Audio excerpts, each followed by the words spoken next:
léegi mais loolu après dinañ ci ñëw mais bala ñu ñëw ci cette information là faaw ñu wax ci li nga xamante ni si moo daal di nekk le cas de Waly Diouf Bodiang ak itam li nga xam ne moo di port autonome bu Dakar Cheikh bala ma ñëw sur l'affaire Abdou Nguer parce que am na lu yees lu ci daal di xew dinañ ci ñëw nu mu daal di gën a yaatu balaa waaw balaa émission bi di jeex Cheikh boo yaa xam te dinañ ci wax waaw mbiru Abdou Nguer moom soxal nañu loolu waaw dinañ ci wax balaa émission bi di jeex insha allah mais dinañ ñëw ci li nga xamante moo nekk port autonome bu Dakar nekk numéro 1 en Afrique subsaharienne mu mel daal di reconnaître benn performance exceptionnelle boo xamante ni si plus 24% de trafic mu nekk benn performance exceptionnelle en 2024 daal dinay classé kon premier port à conteneur d'Afrique subsaharienne selon l'indice de performance des ports à conteneur CPPI publié par la Banque mondiale ak itam li nga xam ne moo di SNP boo ko nekk Global Market Intelligence avec benn score passé de moins 82 en 2023 à plus 23 en 2024 alors kon loolu mu ngi nekk sous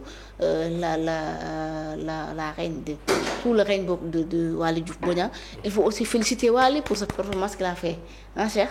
ah man de dama ko tàccul moom. lu tax. non dama ko tàccul rek. moom loolu kay moo taxoon ñu fal ko kay. ah bien sûr mais c'est normal bu defee lu baax danga koy wax. waaw na ko maanaam man politicien. le premier résultat journalier 10 jours. damay déglu beneen bi bu ñëwaatee moo xool ndax. est-ce que tu vas maintenir le cap. yow Waly bi mu toogee ba tey mi ngi doon def premier résultat un an. waaw moom laa lay wax mi ngi doon def résultat bi mu toogee ba tey. waaw moom laa lay wax ma ne la yàgg nañu Cheikh yow tam ku la bàyyi. maanaam réew mi aji ñun dañoo yàgg di sol ay cap. suñu yaay ay tiset ñun ñu yàgg di tàccu discours bu ne géré nañu ñun ñu nangu. comprendre nga léegi organe bi ko kii est-ce que c'est l'organe officiel mondial boo xamante ne parce que organes yi dafay bëri Abdou Karim Gueye xurum xaq bu ko neexoon mu def benn organe de sondage boo xamante ne day xar di honorer ñi mu jàpp ne ñoo nekk les journalistes de l'année. Banque mondiale lan la wax de. non déggul rek Banque mondiale nga wax léegi xam nga ñoom. comme bëgguma sax comme ñëw foofu ma bëgguma discuter maanaam exemple. ci foo xamante ne day mel ni daal peut-être comme résultat bi mu def maanaam neex na ma quoi mais dama la bëgg a jàngal ne maanaam. tey ñoom bu fekkoon ñoom dañ leen topp ci seen discours yu njëkk. ay Banque mondiale ay FMI ñoom mosuñu soxla seen sondage parce que dañ jàppoon noonu lébu tubaab bi la wala les blancs qui sont derrière ça.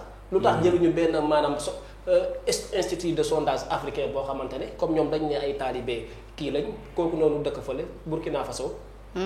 Traoré Thomas Sankara pourquoi titre wuñ ko ñu ñëw nii bu fekkoon benn organe bu Sénégal moo ko def nag mun na am sax propulsion bi mu am nii du ko am mais comme da nga ne comme Banque mondiale la ñuy def le gros titre loolu nag Banque mondiale est-ce que waruñu toogaat maanaam xoolaat seen bopp ci ni ñuy defee sondage parce que mun nga comprendre réew mi ñoo ne port doxul. réew mi ñoom ñoo la ne maanaam port doxul ñu ne Banque mondiale ne port dox na après ñun mën nañu ëpp ay moyens d'investigation mais man dama jàpp ne investigation bi gën a maanaam légitimité mooy le ressenti de la population. absolument population boo xamante ne bu suuree ndekki nga ne ko waaw nga ne ko suur nga mu ne waaw kooku maanaam. les gars yi rek la ñuy def. yaa ngi comprendre deuxième bi tamit moom mooy ne nañ wax alhamdulilah bu fekkee ne li Banque mondiale sondé beneen institut parce que des fois nga gis kenn def sondage. nañ fa yónni ANSD mu xoolaat dañuy wax ne sax ay pro kii lañ régime wala pro pouvoir la nañ fa yónni beneen organe indépendant privé mu dem xool saytu parce que man dama jàpp ne lii nii sax nañ jàpp ne benn pion bu ñu ko jox rek pour moom ci li muy def ci affaire u détail ci réseaux sociaux yi mu bàyyi parce que mënuma jàpp Waly Diouf Bodiang bu ñu doon xool ci côté performance warut a mun a jël paie ci administration Sénégal parce que moom moo nekk directeur bi ëpp li muy détail ci réseaux sociaux yi. boo ko nee salaamaaleykum mu fay la maanaam day statut WhatsApp di wax xalaatam ci débat yoo xamante ne peut-être jaru ko. non mais Waly il est politicien c'est normal na Cheikh yow tam. waaw il est mais yow bi ngay politique joxuñ la benn ndombol tànk. yaa ngi comprendre. bu la neexee maanaam. sujet bu ñëw bu la neexee si amoon na ndombol tànk de. comme naka. chargé de la sécurité de Pastef. ah mooy. waaw moom moo nekkoon si demal xool image moom c'est le chargé de la sécurité du parti. waaw comme ndombo tànk quoi. waaw comme ndombo tànk ci mais Pastef. loolu waa Kër Sonko la intéressé maanaam bi ñu ko nee del saytu sécurité maanaam Ousmane Sonko boo xoolee ñu ne jee am na cité kër googu yow ñu annoncé ko loo xamante ne na ma yàlla baal quelque chose de malheur la sa koñ doo ko fa gis maanaam ci gafaka Ousmane Sonko la doon maanaam da doon liggéeyal quoi Pastef ñoo ko doon fay loolu c'est dans le cadre privé mais dama la ne moom politicien la boo xamante ne day wax maanaam ci maanaam politique comprendre kon bu ñu ko falee de un comme aji dama ne ñu tàccu ma ne nañ xaar ndax dina maintenir le cap deuxième lu toll ni banque mondiale bu la nee yaay pay rek maanaam yow xoolaatal sa bopp parce que man dama jàpp ne pay boo xam ne yow boo wéetee sa biir rek di nga xam ne man nan laa di mën lépp lu xew ci mbedd bi mu bëgg cee wax après am organe bu dee international ñëw ne la yaa jël pay bàyyi fi directeur yoo xamante ne ci farata lañ doon dox. ana Abdourahmane Diouf ñëpp jàpp nañ ne moom dafa liggéey sondage bi lan la ci jël. fële ca ministère de. enseignement supérieur lan la jël. ministre de l' éducation nationale. comme jàpp nañ ne def na ay performance yu significatif ci li nga xamante ne moom mooy exploité bi ñu génne lan mooy kii wala boobu léegi prime yi ñuy joxe wala sondage yi da nga leen di fay pour ne def leen ma paye ci sama dëkk. man loolu tamit c' est la grande question. parce que bu nu ma jàpp 700 personnes nga dàq ko entreprise bi gën a dàq ci réew mi ñu ne la. moo jël pay ci maanaam institution de sondage loolu tamit maanaam. c'est des interrogations yow daal gëmoo ko. non man ak yi munoo di détail maanaam munoo di détail di jël pay ci maanaam ci administration loolu munul ne. mooy benn deuxième bi man la yow munoo ñu ne la yaa dàq 50 personnes say employé bind WhatsApp ne DG bi tooñ nañu nga ne leen gis naa démb seen statut dàqaat mais Cheikh yow Cheikh bu ñu la déggee de mel yow da ngay contester justement la légitimité wala boog la crédibilité de ces institutions. non tel n'est pas maanaam les institutions man banque mondiale lay wax dama ne. ñoom institut bi def sondage bi ci lan la ñuy sukkandiku. parce que man sama yaay bi nekk ci mbedd bi li muy yëg moo ma ëppal la tubaab bi nekk FMI wala maanaam banque mondiale di xalaat ci réew mi booy sondé. tout à fait te mënuma comprendre yow ñu ne la yaa ëpp li nga dàq ci réew mi ñu ne examen jot na yow nga génn d'office loolu tamit c'est paradoxal ak waaw loolu tamit sama.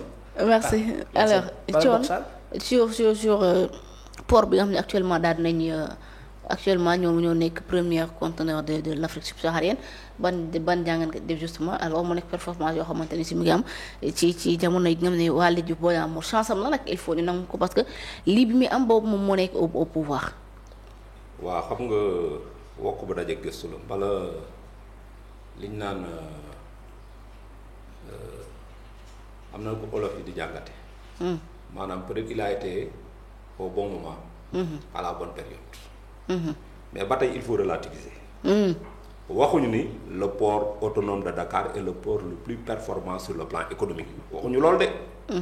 déedéet dañ ni premier port à conteneur. lañu wax waaw conteneur yi. kon donc aspect boobu la Banque mondiale ak SP Global Market Intelligence daal di évaluer. benn aspect la. mooy conteneur yi. te loolu liggéey boo xam ne dañ ko tàmbali depuis 2008 avec DP World. bi Ablaye Wade indee DP World en 2008. fekkoon fi Bolloré. daal di yëkkati Bolloré teg fi DP World. xam nga Bolloré après la ñëwaat. ci la Bolloré daw dem dans la sous-région dem en Côte d'Ivoire. fekk Ablaye Wade moo leen fi jëlee. parce que conditions yi mu imposé woon Bolloré investissement yi Bolloré waroon def. Bolloré dafa lankoon ne du ko def. Ablaye dem jëli DP World. Saudi. xam nga ay saoudiens lañ ay arab lañu dem indi DP World imposé leen ay conditions yoo xam ne dañuy moderniser port bi.